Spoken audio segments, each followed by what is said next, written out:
And thievery is unfortunately not the only skill to kind of suffer from this problem. One of the things that there's just certain skills that have been for the purposes of keeping things straightforward and focusing on conflict scenes. Basically, fourth edition is kind of intended to be driven as, moving from scene to scene, from conflict to conflict, not necessarily combat to combat.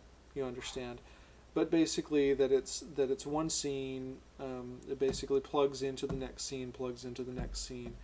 Um, that's scene's the wrong word. Conflict. One conflict plugs into the next conflict, or obstacle plugs into the next conflict, or obstacle plugs into the next conflict or obstacle.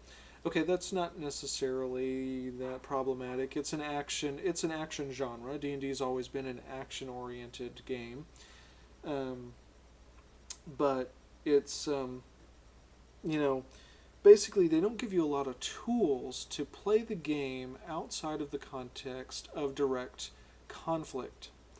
Um, Now, a lot of people will argue that the only thing a rule system is good for is conflict resolution. I I 75% agree and I 25% disagree with that statement, because I believe that a good, well-rounded system not only gives you conflict resolution, but it also gives you just kind of a general. It helps you define how a character is supposed to interact with his environment and how the environment influences the character. So a lot of what would be background skills, maybe not even necessarily background skills, but basically fallback skills or fleshing out skills or plot point or subplot hook skills, just get left out for the sake of simplicity.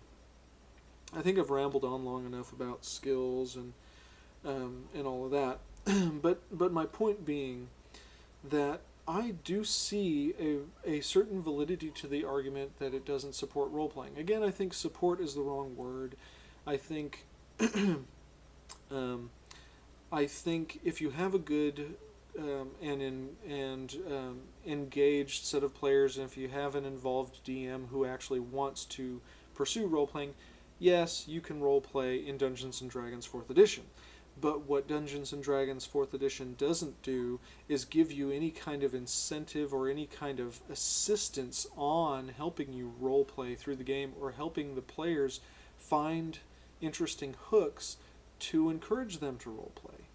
I mean, that's just the gist of it for me.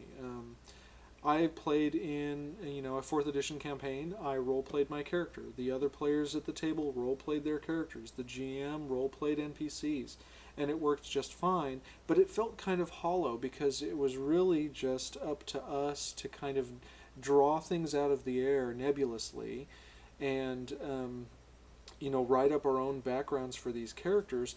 But it was almost like we had two character sheets. We had the official character sheet, which whenever we were in a conflict or a combat, it would tell us what our character was and was capable of. And then we basically had a separate sheet, which was our role-playing sheet, which was this is like the background type of skills that my character has. This is his previous experience. This is where he comes from. This is his likes and his dislikes. These are his prejudices and all this kind of stuff. And I mean, it was literally like that. I mean, it was like flipping back and forth. It was it kind of ties into one of my other complaints about D&D, which I guess is a good segue. It's very tactically heavy. It very much relies upon miniatures and a battle mat. Yes, you could try to play the game without them. There will be people who will argue that to no end. But the game doesn't support it. The game doesn't encourage it. In fact, the game pretty much sits you down in a chair and says, if you want to really get the intention, the full intent of the game, you have to play with miniatures and a mat, or at least some way to measure in precise increments your combat and conflict scenarios. Because a lot of your powers depend upon these very rigidly defined areas of effect, ranges, and that sort of thing. So people who know me, and even some of the people who've probably watched my earlier reviews, know that I'm not a particularly big fan of tactical combat. I'm not a very big fan of the 5-inch grid or the battle mat. That wasn't how I grew up with role playing. That's not how my mind works as a DM or as a player. I don't like to think in those terms. I find it very distracting.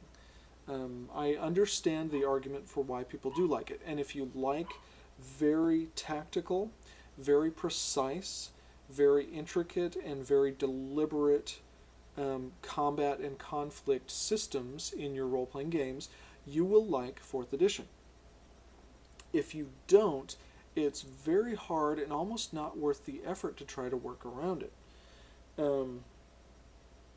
As I said, literally almost half of the book is made up of character elements, the powers of different character classes, that are defined in terms of measurements of 5 feet.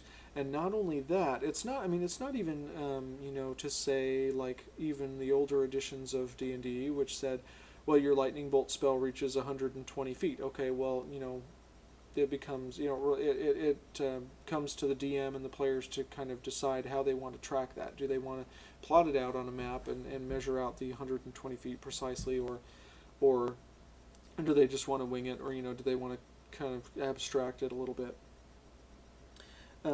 But more explicitly, 4th edition is especially is intricate to the level where we're not just talking about the range from this character to that character, but we're talking about this power affects it affects one character 10 feet in this direction from your character, and it allows this character to move move 10 feet in any direction. That's like a character power. I mean, that's like something that, it's like a feat. It's like something you have to pick for your character. And so if you try to treat this nebulously, it really starts to get confusing, because you're starting to have to track, well, okay, if I get to move 10 feet, if I move 10 feet in this direction, does that help me? Does that bring me closer to this guy? Does that put me in between enemies? What does that do? And the entire purpose of the power is to help this player to move. If you're not tracking that carefully, it becomes kind of a mess, and you lose something. I mean, you lose something in the translation if you choose to abstract the game. So, what's the solution? The solution is to play the game it was intended to be played, and that is on a 5-foot battle map with miniatures and terrain drawn out and all that kind of thing. Again, that's not a bad thing. If you like tactical combat, I personally don't. Then you'll like the way the game is built, because it is very tactical.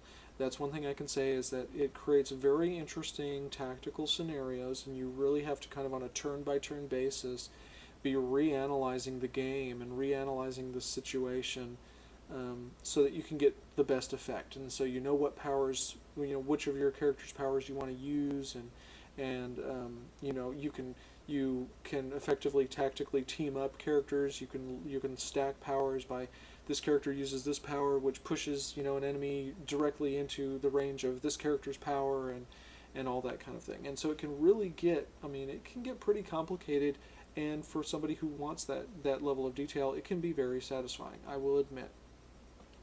D&D 4th Ed, if nothing else, does what it tries to do very well. My main problem with it is that there are many things that it really kind of doesn't try to do. It doesn't pretend to try to do these things, and those are the things that I generally like to get from a role-playing game. So, anyway, moving on to the next myth, as if I haven't rambled on long enough. The classes are restrictive. There's not really much, there's not really anything I can do to defend an argument against, to defend the sentiment that they are not restrictive. My play experience has been, and maybe, admittedly, maybe this is just my experience reading the books and actually playing the game, it's a very multiple choice type of character creation system. What does that mean? Okay, well, any game system, you've got a limited number of choices. Fine. but fourth edition is more specifically, it's every character class in the player's handbook.